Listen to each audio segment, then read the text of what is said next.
Live from the BDN Studios, it's Bang and Dang. That's awesome. If you don't like that, then You ain't black.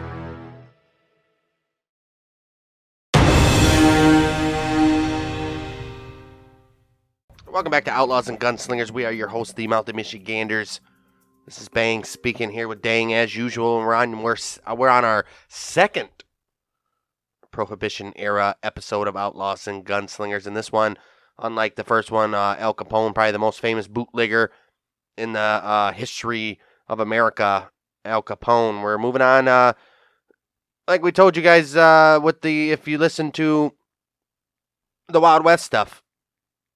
Not all of it's going to be about the most famous people. Obviously, there's people behind the scenes nobody ever heard about. Maybe you did hear about this guy, but little known. As far as I know, not represented in a lot of movies or media revolving around Prohibition. He's not a sexy name like Al Capone or Lucky Luciano or any of those guys like this. But today's episode's all about George Remus. George Remus. Who's George Remus, you ask? George Remus was George Remus? an American lawyer and a bootlegger during the Prohibition era. Oh, really? Prohibition era? He was known to have referred to himself in the third person after his rise to power during the early days of Prohibition, which he reportedly continued to do until his death. Oh. So he's walking around, George wants to sell liquor. George wants to sell liquor. George is a lawyer. And I want a lawyer. George Remus is a bootlegger. Like, boss, you know, you are George Remus, right? Pow! George Remus knows who George Remus is. George Remus don't like backtalk. It has been claimed that he was also the inspiration for the title character of Jay Gatsby in The Great Gatsby by F. Scott Fitzgerald. Man, this guy's the Gatsby. I've never read the book, but I'm sure a lot of you out there have saw the movie with Leo DiCaprio, which is actually a pretty good movie. Leo and who's the other guy? I don't know. Spider-Man. Never seen it. Spider-Man. Tobey Maguire. Yeah, Tobey Maguire. Spider-Man. I don't know how you've never seen Spider-Man in your life. Probably seen the very first one. I don't know how you've never seen 20 years Pleasantville ago. or any of those other movies that Tobey Maguire's been in. There's a lot of movies and bands and all kinds of stuff that I like that I don't know who sings or plays on. Well, either or. George Remus, we'll get back on topic here, was the inspiration for The Great Gatsby, who Leonardo DiCaprio was, and Tobey Maguire. And if you're looking at the picture of George Remus, Leo DiCaprio, he doesn't look like him. Nothing. Well, I mean, you don't know what he looked like. This is probably him as an old man. Remus was born in Berlin, Germany in 1874 to Frank and Maria Remus. Remus's family moved to Chicago by the time he was 5, and at age 14, he supported the family. Well, George, his daddy, supported the family by working at his... do the whole thing. Remus's family moved to Chicago by the time he was 5, and at age 14, George supported the family by working at his uncle's pharmacy because Remus's father was unable to work. Remus became a certified pharmacist at 19 years old after graduating from Chicago College of Pharmacy and bought the pharmacy from his uncle at age 21. So by 21, this guy already owned his own business and everything. Right. Well, this guy, you already know where this is going. Savvy little guy already. We already know he's got the, what's the word I'm looking for? He's got the ambition to be his own boss and run things. So. Yeah, I like it. I'm digging that, right? At 21, though, that's a little late. You think it'd be earlier than that. So does he? 21? What were you doing when you were 21? You own your own business? Yeah, back in the day. Especially a pharmacy? Back in the day at 21. In what year? 1904? 21? You're basically 30 in your life experiences. Because by the time you're like, what, 12? No, he was born in 1874. 1874? So dude. 1905. This would have been when he was 21. So, dude, yeah. 1905? Come on. So he grew up in a rich household then, right? No. If he's going to college and all that shit? He supported the family by working at his uncle's pharmacy, which clearly his uncle paved the way for him to go to college. Right. To succeed him. Right. So. It was probably his mom's brother, you know. Your dad's nothing but a piece of shit, so now I gotta take care of the damn family. Within 5 years, Remus expanded, buying another drugstore. George soon tired of the pharmacy. Well, Yes, that's right. That's the word. But I wanted to say family, too, and I was like, I fucked up there. Pharmacy business. Right. Remus soon tired of the pharmacy business, and by the time he was 24, he was like, no. I've been in this shit for 3 years. I don't think Right, I can I'm handle being a pharmacist He's anymore. like, for some reason, I want to study law. So George attended the Illinois College of Law, which would later merge with DePaul University College of Law. Okay. And was admitted to the Illinois bar in 1904. See, my math was off a little earlier. Right. I thought when he bought the pharmacy at age 21, it was 1905. My math was off. It was actually 1895. Everybody makes mistakes. So, it's good. It's good. So 1895. Right. Yeah, 1895. I mean, what? I mean, Well, at the age of 21, when you're buying your own pharmacy, that's pretty damn good. Well, it wouldn't be 1895 at 21 if it's... He was born in 64 or 74. Do the math. If he was 21, 74 to 95 is 21. Right? Right. Right. Then he went to law school and graduated. I was just looking at 1904. Right. And then I had to go back and read and see. Yeah. Yeah. 1904, he would have been older. He was admitted to the bar in 1904, which Right. would have made him 30. Right. That's what I was looking at. I was like, wait, that don't make no sense. And then I had to go back and, yeah, I get it. Yeah. Right. Okay. 21 years old. Still, that's late. He's 30. 30 by the time he's a lawyer. In the year of 1904. Right. So it's actually late in his life for this time frame. Late in his life. Right. That's what I was talking about earlier. Well, anyway, George specialized. Whoa, he's halfway there. Right. Maybe even 3/4. George specialized in criminal defense. Ooh. Especially murder. Ooh. Well, during this time, it's gonna be quite the specialty. Right. And with his love affair with murder trials, he became And rather defending them. Right. Became rather famous. Okay. Think about it. To be a good defense lawyer, especially with murder, you got to be a dark mind anyway, right? To try to think of any way to get your guy out, knowing you don't even care. You know this guy killed 10 people, but I think you that's need the to thing. find that. You need to find that. If you've heard interviews from like defense Right. lawyers, they all say pretty much, "Well, we know where he's guilty. Right. That's our job. Probable cause. Well, it's our job. Right. We do our job. We try not to think about the human side of things. We're just trying to do our job, and If there's a loophole and be like, well, see this here, which you can't charge this or this or that. if we can get a mistrial, if we can Right. get something that doesn't add up, and Right. I can get my client off, then guess what? That makes me more money. So, dude, being a murderer or a defense lawyer in particular, that's big money. Big money. You become like Johnny Cochran. I'm sure how much money that guy And fucking plus, made. think about this time when you got all these, all the stuff happening between 20 and 30 with the bootleg, and this really, like we were saying, organized crime is really like taking over of everything, right? You come in to be a defensive lawyer, dude. It's like Better Call Saul. Serious, that's perfect. Yeah. He got caught in a situation where, he got sucked into the tube, and now he's in that world, but he's a legal person. And that's what I think happened here with Remus. And the good thing for being a lawyer-client confidentiality. Right. You can tell your lawyer anything you want. And Right. They cannot use it against you, and your lawyer can't even switch on you.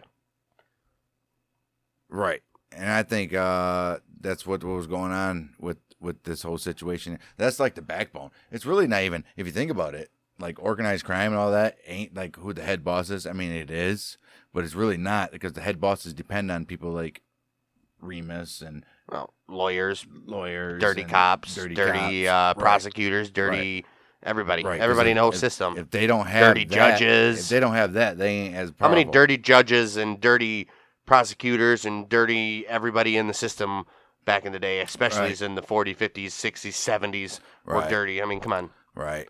And we'll learn about them, I'm sure. Right. Well, by 1920, George was earning $50,000 a year. Oh, my. That's approximately $611,000 today for doing nothing, really. Well, I wouldn't say that. Well, most of the time, really nothing. Okay. You just get people off the hook for murder. Right, but really nothing, because back then they were just like, hey, well, this and this and that we got. No, it's not the fucking Old West. Yeah, that's still. No, you can't. It's not the Old West where you can be like, oh, why'd you shoot him? Oh, self-defense. Or he killed my brother. Okay, dismiss. You're good. That's not. You gotta have a little more. You gotta have a little bit more of an argument than. Not. He killed my brother. Right, but not too much. Prepare to die. But not too much more. Of course you do. Nah, especially in a mob-run city. Evidence and stuff, man. But still, in a mob-run city, it's never making it to court. Come on. It's never making it to court. Come on. Come on. You know those guys ran all the law, unless it was big city. If your shit got picked up by the big time, then you're screwed. But if as long as it stays local, you're good. Well, by 1920, he was earning $50,000 a year. And that same year, January 17, 1920, obviously, with ratification of the 18th Amendment, alcohol prohibition began. And within a few months, Remus saw that his criminal clients were becoming very wealthy very quickly. Very wealthy. So he's like, very quickly. This $50,000 a year is not enough for me. So guess what? He decided to become a criminal himself, using his knowledge of the law to escape punishment. That's the most dangerous criminal right there. That knows in the ins and outs and every loophole and what you can do and what you can't do to avoid law and what they're going to look at. I mean, that's the most dangerous freaking criminal there is right there.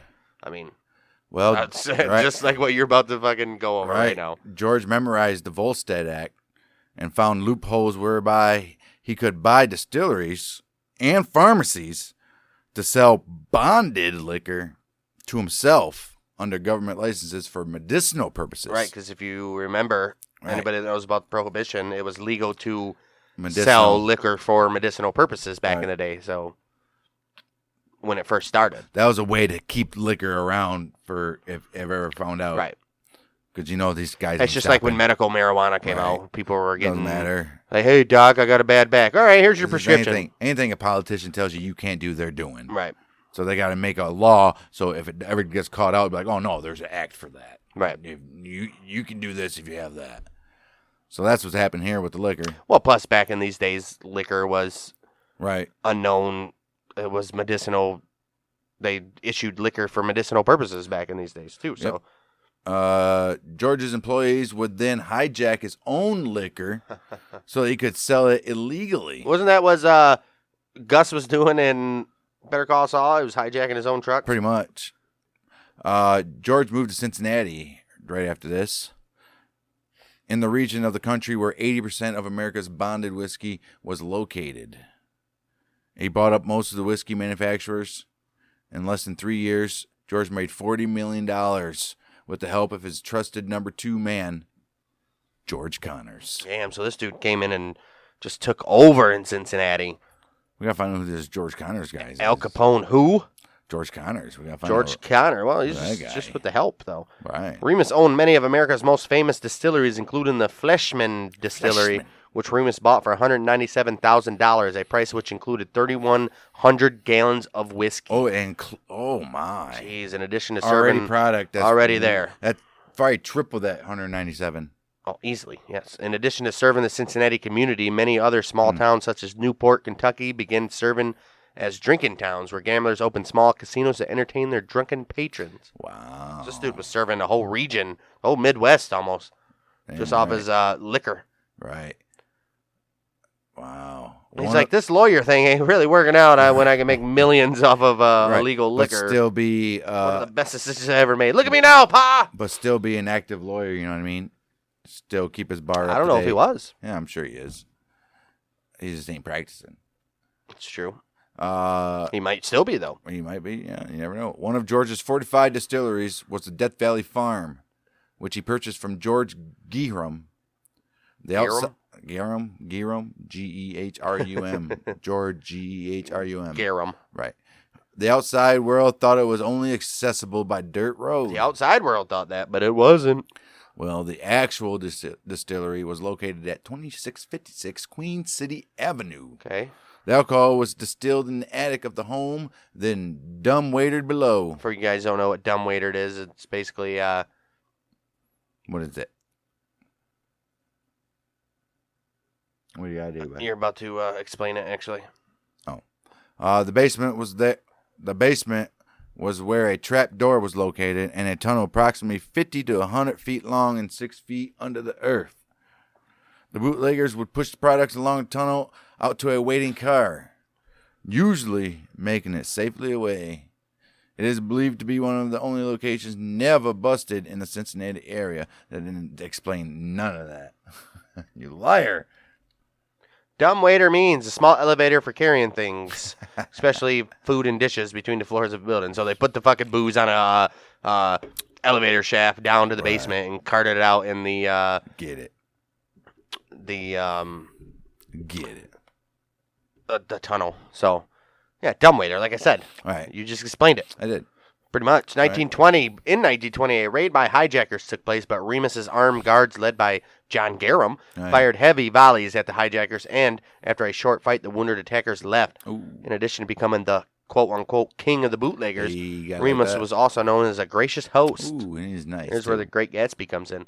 He held many parties, including a 1923 birthday party for his wife, Imogen, in which she appeared in a daring bathing suit, Ooh. along with other aquatic dancers, serenaded by a 15-piece orchestra. Oh, shit. So this dude was just like, hey, baby, That's a you hell do of whatever you want. That's a hell of a thing in 1920. And by daring bathing suit in 1923, it means she had her ankle showing. Right. Darren, maybe a shoulder. She might have like one shoulder, like Right. it's like an Andre the Giant strap. Or Maybe something. a rip right in the rib area or something. I don't know. Children in the area also saw Remus as a fatherly figure. Isn't that the way it goes with all of these gangsters? Right. Jack Dahl recalls an episode in which George playfully tossed a boy into his Olympic-sized swimming pool and then gave him $10 to buy a new suit. Why would he? He's like, hey, I got your swimming trunks wet. Here's $10 to go buy buy a fresh new dry pair. I know, right? Well, Jack Dahl states that a full boy's suit could be purchased for $1 in the year of 1920. Okay, so You gave him $9. you know his daddy. And a suit. His daddy took the last of that $9 and boozed it up. George and his wife held a New Year's Eve party at their new mansion, nicknamed the Marble Palace. Marble Palace. I wonder why it was nicknamed that. I don't know, but it was in 1922 they did that. The guests included 100 couples from the most prestigious families in the area. As parting gifts, George presented all the men with diamond stick pins and gave each guest's wife a brand new car. That's where Oprah got that idea from. It's just like Remus is like, you get a car, you get a car, you get a car. What do you get? Stick pin? We got a stick pin. You get a diamond one, though. What is a stick pin, though? I don't know what a fucking stick pin is. It better be worth more than a fucking car. Whoa.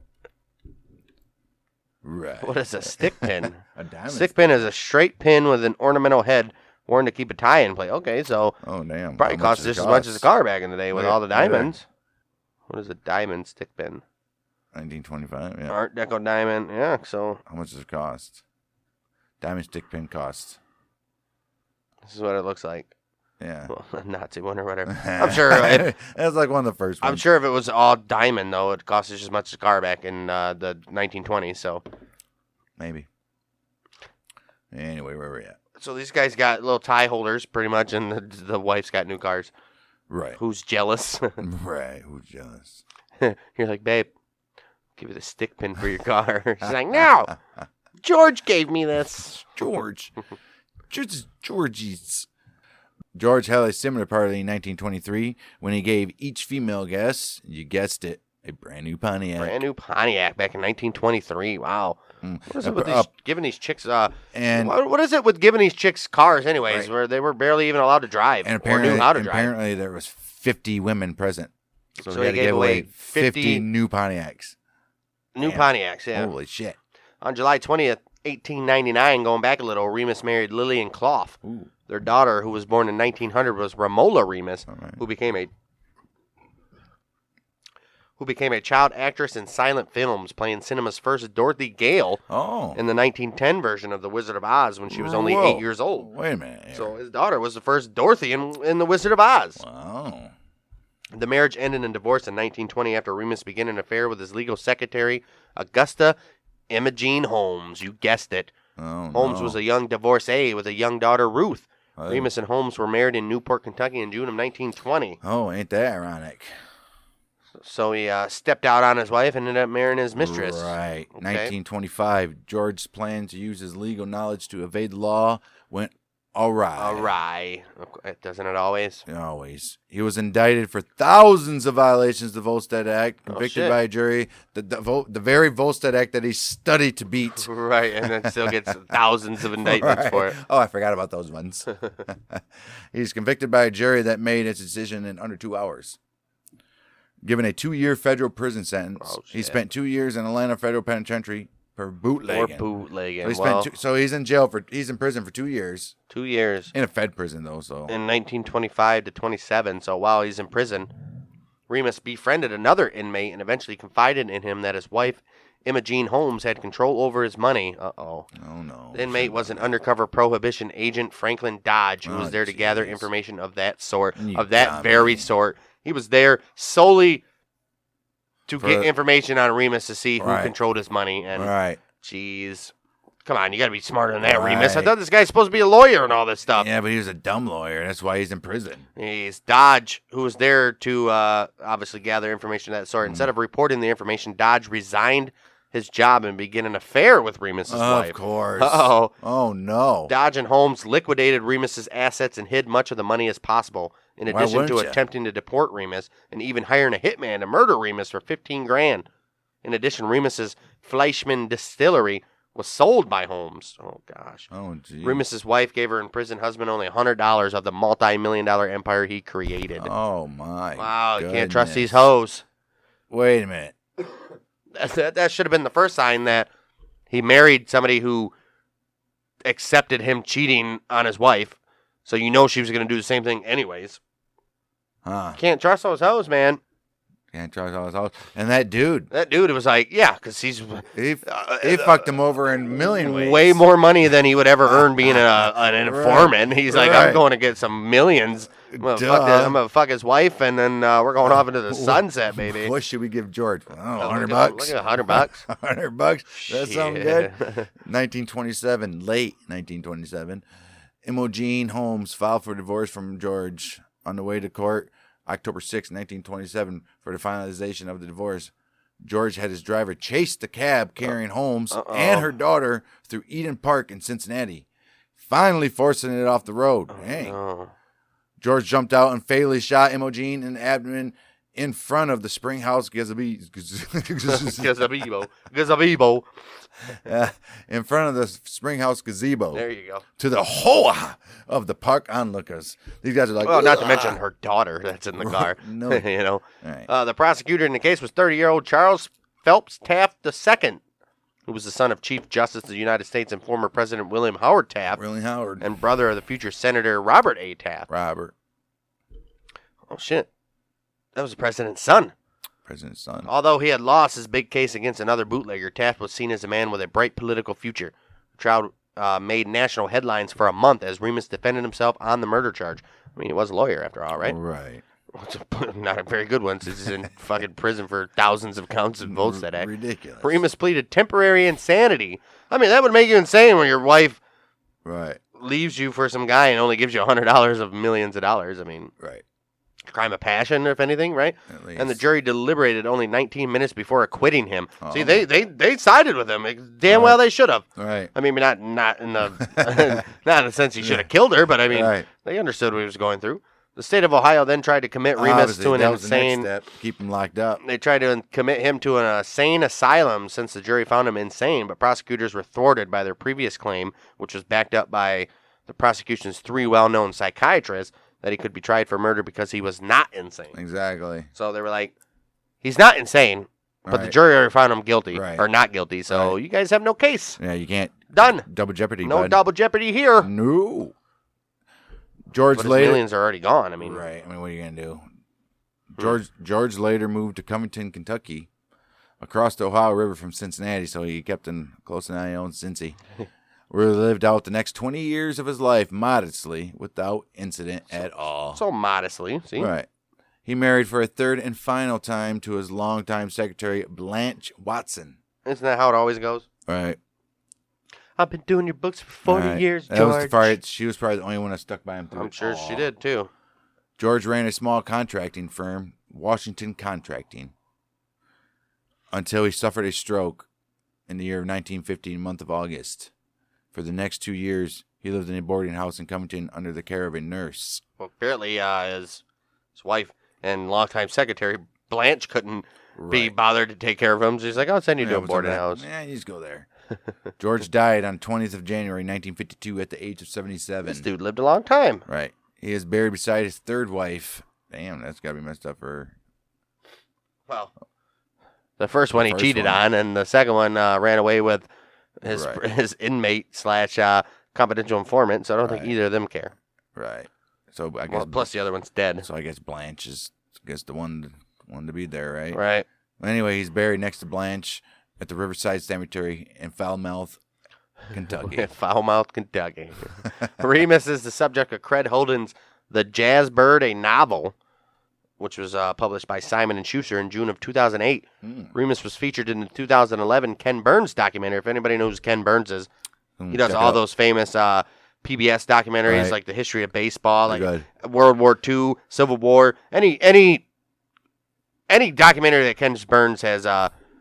Some people might find them boring because they're slow, but they all deal with facts and to be the greatest and the most factful documentaries you'll ever see in your life. But Ken Burns, he made a documentary about him. He was featured in the documentary Prohibition, which was by Ken Burns. Also featured in texts written by Remus were read by Paul Giamatti in that documentary. That's nice. Remus has also been portrayed by Glenn Fleshler as a supporting character in HBO's Prohibition-era series Boardwalk Empire, beginning in its second season. In this series, he is portrayed as having the quirk of referring to himself in the third person, which we know he did. Yep. In 2004, Queen City Whiskey started producing small batch bourbon and rye whiskeys named after George Remus. The whiskey was distilled locally and was being introduced in liquor stores and select bars throughout the Cincinnati region. Damn. This dude was going to be nothing basically in life but a good Samaritan. I don't know about nothing. He was going to be a pharmacist and live out his whole life as a pharmacist. Good Samaritan. And then he's like, right. This ain't doing it for me. I need some more excitement in my life. Why don't I go defend murderers and get my law license? Then he did that. And then, as luck would have it, the Prohibition strikes. Now he's defending a bunch of bootleggers and stuff. And they don't want to be criminals, but... Well, he's defending a bunch of these bootleggers, and he's seeing how much money these bootleggers are bringing in and being charged for and all this shit. And he's like, hey, I know the law. I'm going to do all this. But then eventually his knowledge of the law fails him when he gets charged with thousands of counts of the Volstead Act. From the very law that he vowed to defeat. My thing is with this guy, he was smart or whatever. How fucking dumb do you have to be to reveal to your cellmate who's holding your fortune and all that shit? And then his whole millions get taken away from him. And then like many gangsters we've covered, even in the Wild West era, they live out their final 15, 20 years pretty much scraping the barrel for money and just living as modestly as they can and just getting by. Right. That's what happens. It's the rise and the fall every single time with these guys. Always. Nobody ever goes out on top. Never. Who goes out on top? We'll get to some people that go out on top. Don't worry. Something, but who? Yeah. This is George Remus and his life. I know this is a quick one, but like we said earlier, and in the beginning of this whole Outlaws and Gunslingers series, you're not always going to have the big sexy names of the most famous of gangsters and outlaws in this little known guys. Send us an email at bangdangpodcast@gmail.com and tell us if any of you have heard of George Remus, and be honest. Don't say, I heard of this guy. No. I don't know. Not many people have heard of George Remus. I don't care who you are. I don't care who you are. And don't tell me you watched the Ken Burns documentary because you didn't. Well, if they just watched Boardwalk Empire, they'd be like, yeah.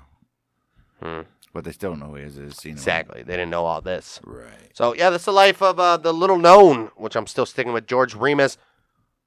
The little known George Remus? The little known George Remus. It's not a long one, but not all of them are going to be an hour long. But next week we'll be back, which is probably going to be close to an hour. We'll be back with probably second most famous guy in this era, Lucky Luciano himself.